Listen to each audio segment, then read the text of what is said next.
राजस्थान विधानसभा का बजट सत्र शुरू होने से पहले सियासी तापमान छिड़ गया है। सरकार का दावा है कि विकास और सुशासन, तो विपक्ष का आरोप जवाबदेही से भाग रही सरकार। 16 से ज्यादा मुद्दों पर टकराव तय माना जा रहा है। राज्यपाल के भाषण से लेकर के बजट तक हर दिन हंगामे के आसार देखने को मिलेंगे। सवाल ये है कि क्या सदन में समाधान होगा या फिर शोर। बजट सत्र से पहले चर्चा के लिए हमारे साथ मौजूद है बीजेपी की ओर से हितेंद्र शर्मा और कांग्रेस की ओर से योगेश सिंघल। आप दोनों का पंजाब केसरी पर बहुत बहुत स्वागत है। हितेंद्र जी, शुरुआत आपसे करेंगे। बजट नेशनल का आने वाला है और स्टेट का 11 फरवरी के आसपास आएगा, तो फिलहाल बजट सत्र से पहले की चर्चा की अगर बात कर लें तो क्या इस बार नया करने वाली सरकार, क्या कुछ नया होगा इस बार? देखिए, बजट जो है वो जनहितैषी बजट हमारे दोनों बजट रहे हैं। पूर्ववर्ती सरकार की तरह हमारे समय पे अभी ऐसा नहीं हो रहा कि बजट की जो घोषणाएं हैं उनकी धरातल पे क्रियान्विति नहीं हो पा रही। हमारी जो घोषणाएं थी, जो हमने घोषणाएं की थी चुनाव से पहले भी और चुनाव के बाद सरकार बनने के बाद भी, उसमें से 70% से अधिक घोषणाएं आज धरातल पर उतर चुकी हैं और जो बची हुई हैं वो भी बहुत जल्दी पूरी तरह आएगी।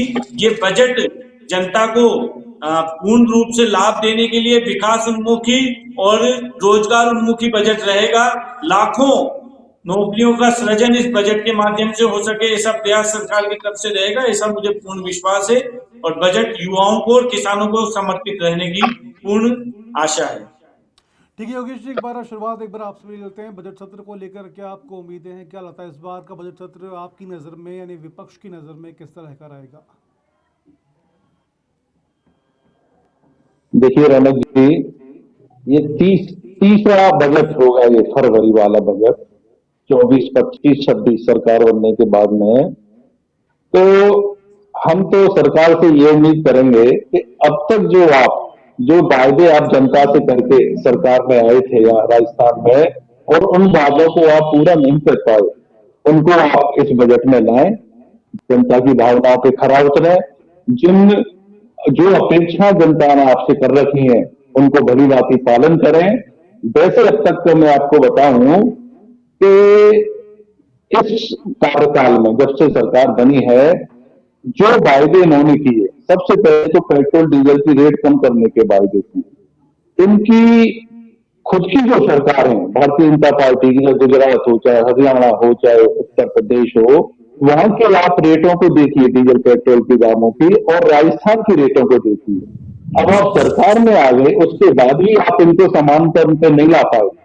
इसके अलावा आपने राजस्थान में सरकार बना बाद में, जो हमारी पूर्ववर्ती कांग्रेस सरकार थी, उसमें मुख्यमंत्री स्वास्थ्य बीमा योजना जो 25 लाख रुपए का था, एक आम आदमी जो अपनी कोई सीरियस बीमारियां होती थी उनका इलाज करने में असमर्थ होता था और कई बार मरीज की जान तक चली जाती थी पैसों के अभाव में, उसको 25 लाख तक का बीमा हमारी कांग्रेस सरकार ने किया था, जिसको घटा के इन्होंने 5 लाख से ला दिया। दुर्घटना बीमा योजना जो 10 लाख रुपए की थी, उसको इन्होंने 5 लाख सर, से इस ले पर आए। थोड़ा सा आगे इसके बात अलावा आरबीआई के बात तहत करेंगे। फिलहाल इस बार मैं आपसे ये जानना चाहता हूँ कि इस बार के बजट सत्र को लेकर विपक्ष क्या सोचता है, थोड़ा सा मुझे वो बता दीजिए। अपन आगे इस पर चर्चा करेंगे कि आखिर किसने क्या किया, किसने क्या नहीं किया। देखिए रौनक जी, जी। मेडिकल के क्षेत्र में इनको जो अपने मैंने आपको भी गिना दी दिए, इन पर इनको विचार ध्यान देना चाहिए। इसके अलावा शिक्षा पर ध्यान देना चाहिए। जिन स्कूलों में, जिन संस्कृत विद्यालयों में टीचर्स नहीं है, स्टाफ नहीं है, उनको पूरा करना चाहिए। जिन मेडिकल कॉलेजों में, जिन हॉस्पिटलों में नर्सिंग स्टाफ नहीं है, डॉक्टर्स नहीं है, उनको इसको पूरा करना चाहिए। आपने आयकर अवार्ड करवाया, 100 करोड़ रुपए बर्बाद कर दिए, कितना राजस्व घाटा हुआ है। इसके अलावा महिला शिक्षा पे ध्यान देना चाहिए।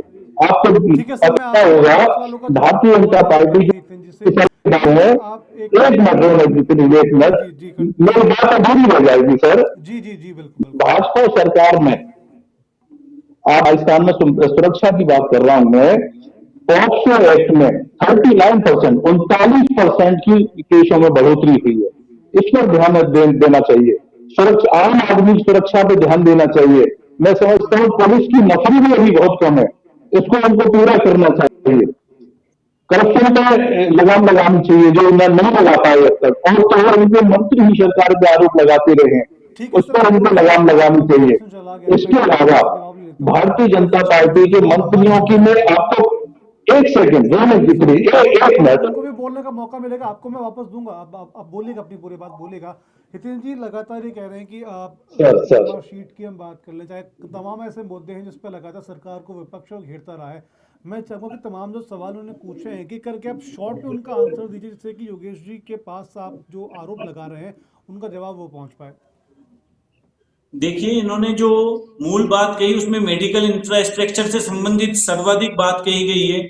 मेडिकल इंफ्रास्ट्रक्चर में हमारी सरकार जो काम कर रही है, जिले वाइज जो मेडिकल कॉलेज खोले जा रहे हैं, जो जनता के आम जनता तक प्राइवेट हॉस्पिटलों में भी इलाज की सुविधाएं पहुंचाई जा रही है, सरकार उसका खर्चा वहन कर रही है। पिछली सरकार के समय पे घोषणाएं तो बहुत होती थी, मगर धरातल पे उसकी क्रियान्विति नहीं होती थी। हम लोग डे टू डे मॉनिटरिंग कर रहे हैं, जिला अस्पतालों में पीएचसी, सीएचसी, नीचे तक हम लोगों की तरफ से पूरा इस बारे में काम किया जा रहा है। और जनता को एक सुरक्षित माहौल देने की जो इन्होंने बात कही, सुरक्षित माहौल देने के लिए पुलिस की नफरी कम थी पहले, हम लोगों ने भर्तियां की है, अभी लगातार भर्ती हो रही है, सिपाहियों की भी भर्ती की गई है, अन्य भी बहुत सारी भर्तियां जो पेंडेंसी थी, बैकलॉग थे, उनको सबको क्लियर करने का काम कर रही है भारतीय जनता पार्टी की सरकार कर रही है। इनके समय पे कितनी भर्तियां हुई थी ये बताएं, और हमारे 2 साल में जितनी भर्तियां हुई है, पूरे 5 साल में भी गहलोत साहब के राज में उतनी भर्तियां नहीं हुई थी, क्योंकि उन्हें उस चीज पे ध्यान देने का समय ही नहीं था। उनका ध्यान सरकार बचाने पे और सरकार बनाए रखने पे ही पूरा 5 साल निकल गया था। ठीक है हितेंद्र जी, मैं थोड़ा सा मैं आपसे ही वापस एक बार सवाल देना रहेगा क्योंकि सरकार अभी आपकी है, तो प्रदेश में जल को लेकर जी, के थोड़ा सा तेज बोलिए। जी मैं ये जानना चाह रहा हूँ कि पड़ोसी राज्यों से जल बंटवारे की अगर हम बात कर लें तो वो पानी है कब तक आएगा? आज के विधानसभा सत्र के अंदर भी इस पानी को लेकर के मुद्दा उठा था। जी क्या? आज के विधानसभा सत्र के अंदर भी पानी को लेकर के मुद्दा उठा था कि पड़ोसी राज्य हैं वो पानी रोक कर बैठे हैं। प्रदेश में सरकार बीजेपी की, हरियाणा में सरकार बीजेपी की, केंद्र में सरकार बीजेपी की, तो आखिर वो पानी जो पब्लिक को मिलना चाहिए वो कब तक मिलेगा फिर? पानी का स्थायी समाधान के लिए भारतीय जनता पार्टी की सरकार अन्य सरकारों के साथ कोऑर्डिनेशन करके काम कर रही है। उसको लेके जगह जगह पे बांधों का निर्माण कार्य हो रहा है, नहरों का जाल बिछाया जा रहा है, नहरों का सुदृढ़ीकरण किया जा रहा है। बहुत बड़ा बजट नहरों को लेके और पानी की व्यवस्था को लेकर राजस्थान सरकार ने पहले भी रखा था, अभी भी इस बजट में भी हमें पूर्ण विश्वास है कि जो सिंचाई के पानी और पेयजल के पानी की समस्या राजस्थान में कहीं ना कहीं दिखी थी, उसका पूरा का पूरा समाधान इस बजट के माध्यम से रहेगा। और आने वाले 5 साल में हर घर और हर खेत पे पानी पहुंचे, इसको लेकर हम लोग दीर्घकालीन योजना बना के काम कर रहे हैं। ठीक है योगेश जी, आपको क्या लगता है कि तमाम जो तरह से अगर सरकार की हर एक सवालों को अगर हम देखें तो हितेंद्र जी हर एक तरीके से बोल रहे हैं कि जो प्रॉपर प्लानिंग इन लोगों ने करी थी उस प्लानिंग के तहत लगातार काम हो रहा है, लगभग 70% काम है जो बजट में बातें कही गई थी वो पूरी हो चुकी है। विपक्ष का इस पर तर्क क्या है? देखिए रौनक जी, अभी आपने पानी का प्रश्न किया था, हितेंद्र जी ने जवाब दिया था। मैं हितेंद्र जी को बताना चाहूंगा कि ईआरसीपी योजना जो कितने लंबे समय से लंबित है राजस्थान में, हमारी पूर्ववर्ती कांग्रेस सरकार ने काफी प्रयास किया, लेकिन अब तो आपकी सरकार आ गई, डबल इंजन की सरकार है, केंद्र में भी आते हैं, राजस्थान में भी आते हैं, राजस्थान की जनता को वर्गला तो दिया, गुमराह तो आपने कर दिया, तो इसको राष्ट्रीय परियोजना का दर्जा दिलाने के लिए हमने केंद्र में भी प्रस्ताव बनाकर भेज रखा है। लेकिन आप इसके बिल्कुल विपरीत काम कर रही है आपकी सरकार।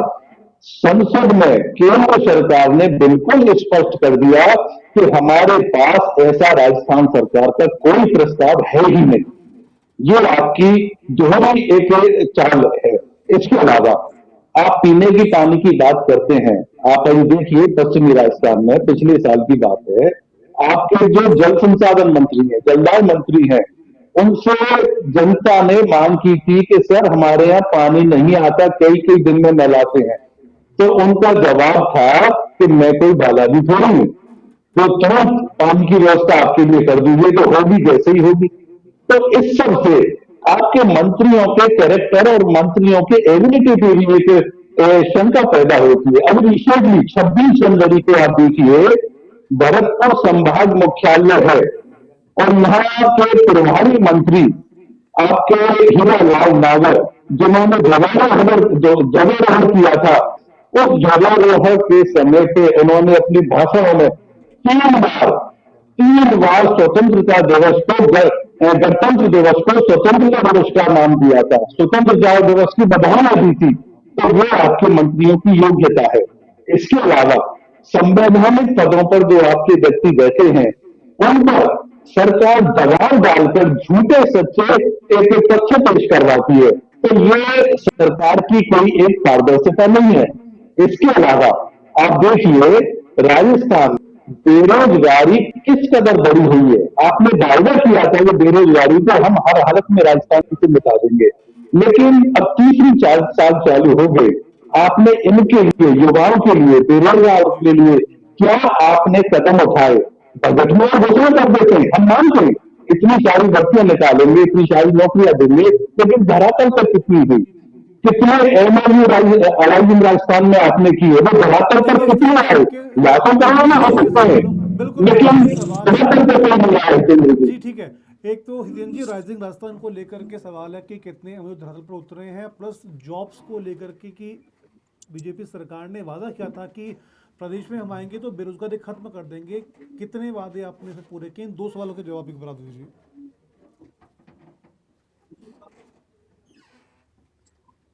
हितेन जी आवाज आ रही है आपको? जी। इनके सवाल हैं योगेश जी के कि एक तो प्रदेश में आपने रोजगार देने का वादा किया था, वो कितना पूरा हो पाया है, पहला सवाल ये। दूसरा सवाल ये कि राइजिंग राजस्थान के अंदर जितने आपके एमओयू हुए थे, क्या वो एमओयू धरातल पर उतरे हैं या फिर केवल हवाबाजी हैं? देखिए, रोजगार को लेकर हम लोगों ने काम किया है। जो भर्तियां पेंडिंग थी उनको निकाला। 1 लाख से अधिक रोजगार अभी तक राजस्थान की सरकार सरकारी उसमें दे चुकी है, और 1 लाख से अधिक भर्तियां अभी मुख्यमंत्री जी ने कुछ समय पहले ही घोषणा की है, जो कि अभी 2026 में वो पूर्ण हो जाएगी। उसके बाद जो स्किल डेवलपमेंट का काम स्टेट गवर्नमेंट सेंट्रल गवर्नमेंट के साथ मिलकर कर रही है, वो एक बहुत बड़ा काम है। इससे लोगों को, हर व्यक्ति को नौकरी मिलना संभव नहीं है कि सारे का सारा ही नौकरी मिल जाएगा। हम लोग चाहते हैं कि व्यक्ति अपना काम करे, अपना रोजगार करे, उसके लिए उसको सस्ता लोन भी उपलब्ध कराया जा रहा है।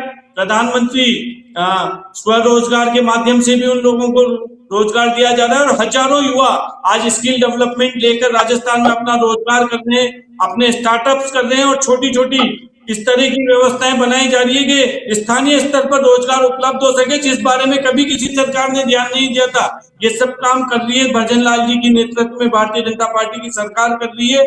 कांग्रेस के समय पे हम कह रहे हैं ना कि घोषणाएं तो खूब होती थी, मगर वो घोषणाएं धरातल पर नहीं होती थी। आखिरी के साल भर पहले इन्होंने रेवड़ियां बांटने का काम किया था, जिसको भी जनता ने स्वीकार नहीं किया था।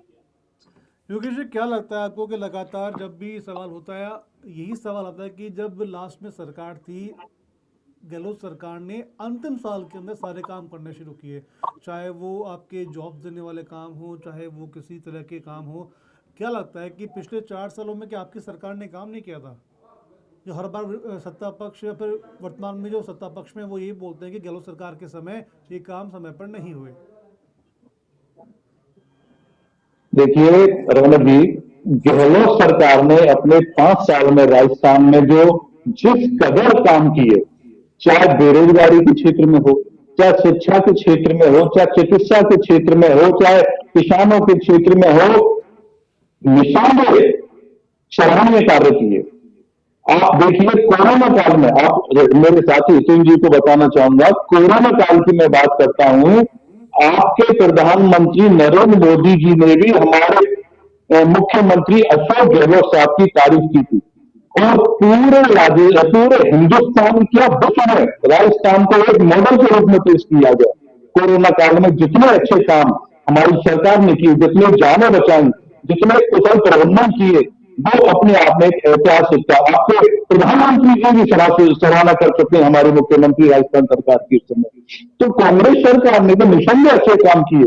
जहां तक आप सरकारी नौकरियों की बात करते हैं, अपने टाइम में खुद भी लास्ट साल में भी, जो आपका प्रश्न है, अंतिम वर्ष में भी काफी सारी भर्तियां निकाली, लेकिन समय अवधि कम रही, इस वजह से कुछ नहीं हो पाई।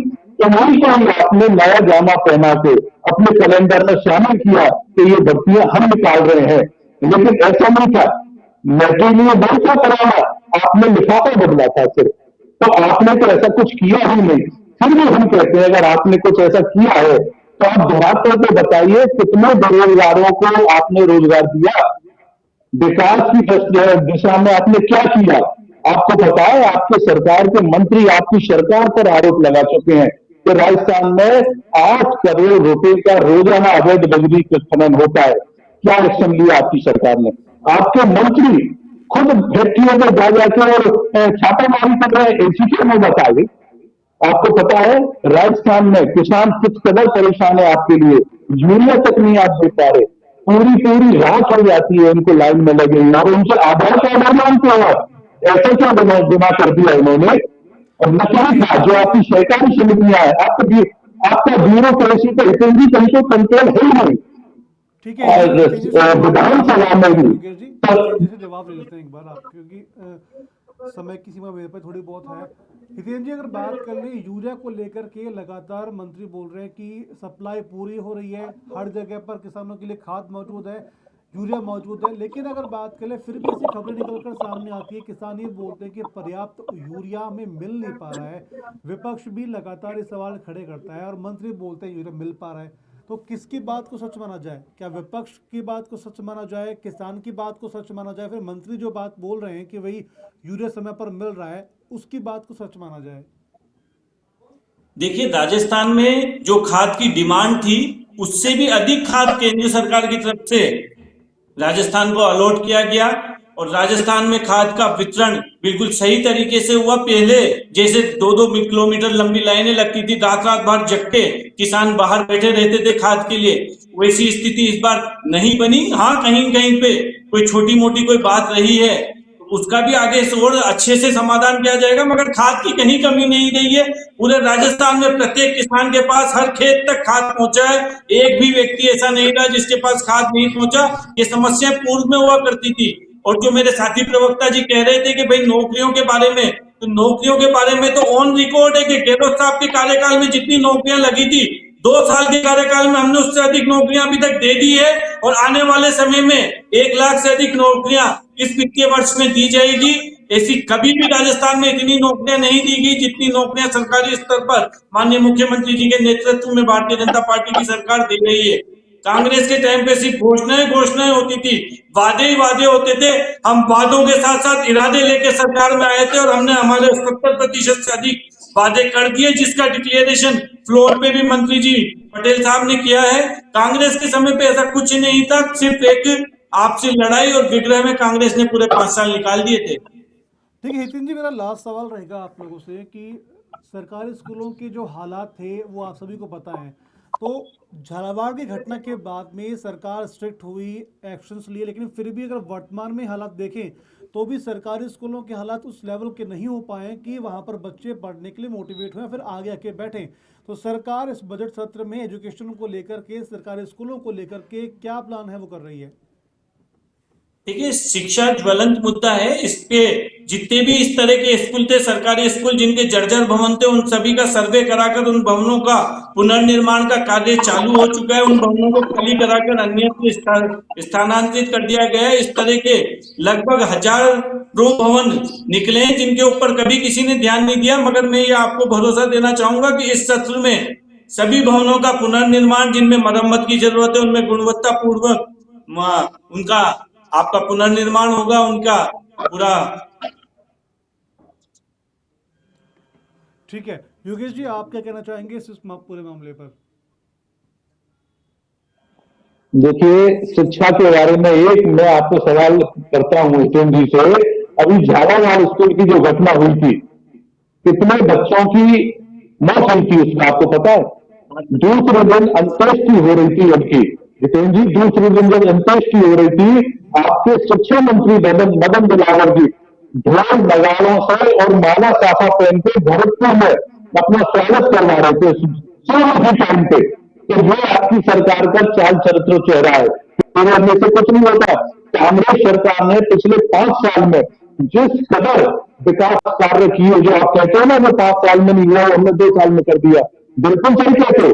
आपने 2 साल में कर दिया, लेकिन 2 साल में भ्रष्टाचार का जो आपने इतिहास रचा है, वो राजस्थान तो क्या हिंदुस्तान की शक्ति। कांग्रेस ने बाकी 5 साल में विकास कार्य किए तो जिनको आज भी राजस्थान की जनता याद रखती है कि काम हुए तो गहलोत सरकार में हुए, भाजपा जी, सरकार को बात हमने स्टेटमेंट को बहुत बड़ी गलती की। जी जी वीरेंद्र जी बोले, आप बोलना चाह रहे हैं आप।